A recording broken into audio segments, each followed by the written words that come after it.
Hello and welcome to Retro Bytes. Today we're going to take a look at the Unisys CWP50021-Z or Aquanta CP. I'm not really sure. What I am sure of is that this is one of many small desktop PCs sold by Unisys in the mid-90s.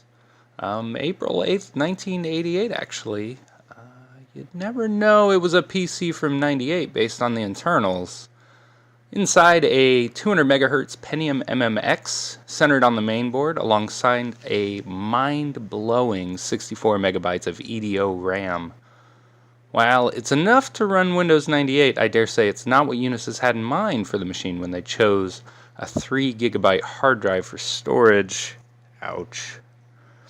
3 1/4 inch floppy disk drive rounds out storage options since my model did not come with a CD-ROM. On the back, whoa, is that Ethernet? USB ports and no modem. Maybe this is a PC from the later 90s. No onboard sound though. The onboard graphics is nothing to write home about either.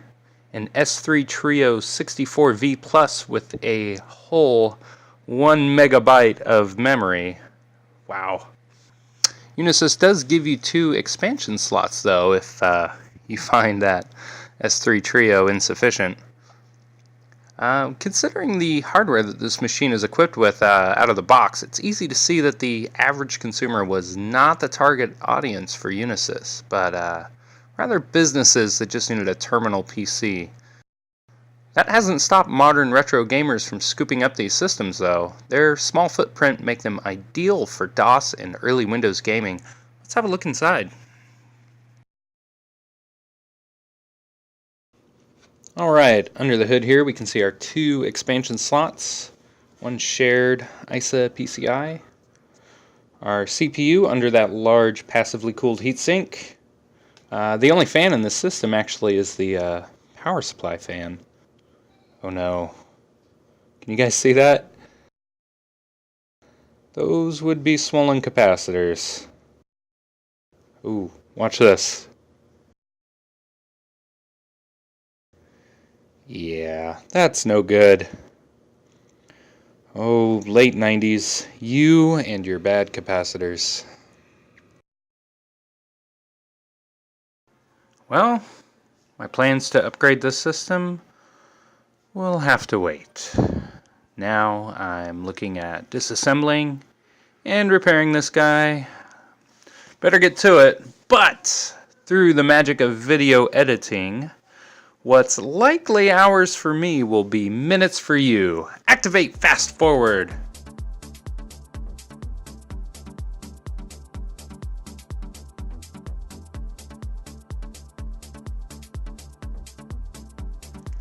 So check it out. This motherboard is actually attached from the bottom, making it part of the case assembly. That's bold, Unisys. Nice diagram of the jumpers here, though.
Capacitors replaced, reassembled, finally got the power supply in, and this.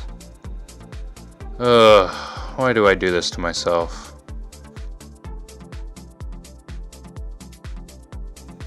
So I went in search of fans. I found this one.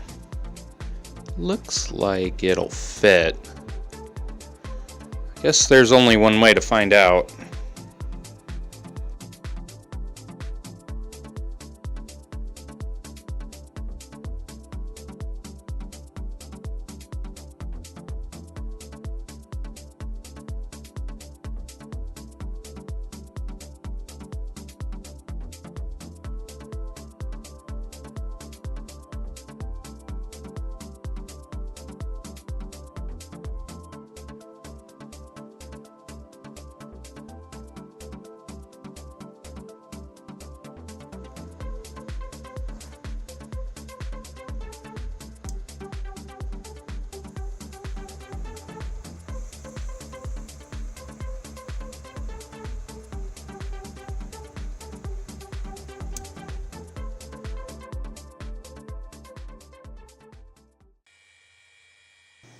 So in the end, I'm glad that I worked on the Unisys.